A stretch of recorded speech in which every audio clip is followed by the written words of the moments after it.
एक सेठ जी पूरा जीवन गरीबी में व्यतीत हुआ उनका। मरते समय खटिया पे तड़प रहे थे। 3 बेटा थे, तीनों बेटा बहू सब उनके पास में खड़े थे।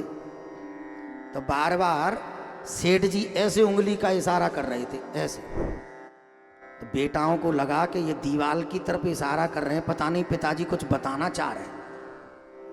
हमें लगता है पिताजी ने दीवार में कुछ धन गाड़ के रखा है, उसे बताना चाह रहे हैं।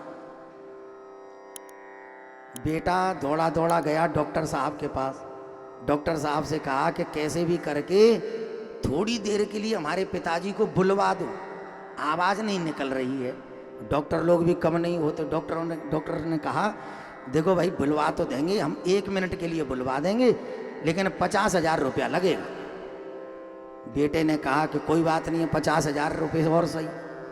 50,000 रुपया डॉक्टर साहब को दिया, ऐसा इंजेक्शन लगाया, वास्तव में सेठ जी बोल पड़े। सेठ जी क्या बोले चिल्ला करके, अरे तुम सब लोग मेरी छाती पर खड़े खड़े क्या कर रहे हो, देखो बछड़ा झाड़ू चबा रहा है, जल्दी से झाड़ू छीनो। और इतना कह करके सेठ जी मर गए। तीनों बेटा माथे पर हाथ रख के कहते हैं पूरा जीवन गरीबी में व्यतीत हुआ और जाते जाते हमारा बाप 50,000 रुपया और ले मरा। सोच रहे थे अंतिम समय में धन बता के जाएगा या फिर अंतिम समय में कम से कम भगवान का नाम ही ले लेता, लेकिन अंतराम कहीं आवत नहीं, भगवान का नाम तो आता ही नहीं है।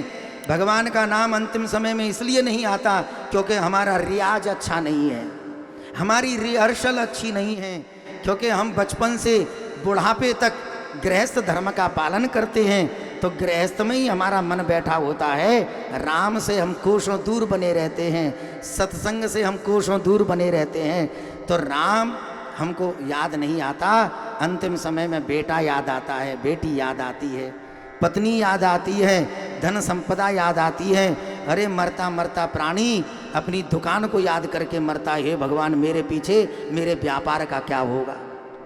और ऐसा करते करते मर जाता है। हमने तो कई कॉलोनियों में माताओं को कहते देखा है, जब बच्चा आता है ना गोद में, तो माता एक कह रही थी देखो देखो मुन्ना एकदम दादाजी पर गया है। अरे मुन्ना दादाजी पर नहीं गया, दादाजी मर के मुन्ना बन के आ गए तुम्हारे घर में। बोलो राधे राधे। वो गए थोड़ी ना, उनकी आसक्ति घर में थी तो लौट करके फिर से आ गए घर में। और ये जीवन का जो चक्र है बस ऐसे ही बना रहता है। इसलिए भगवान का नाम लो।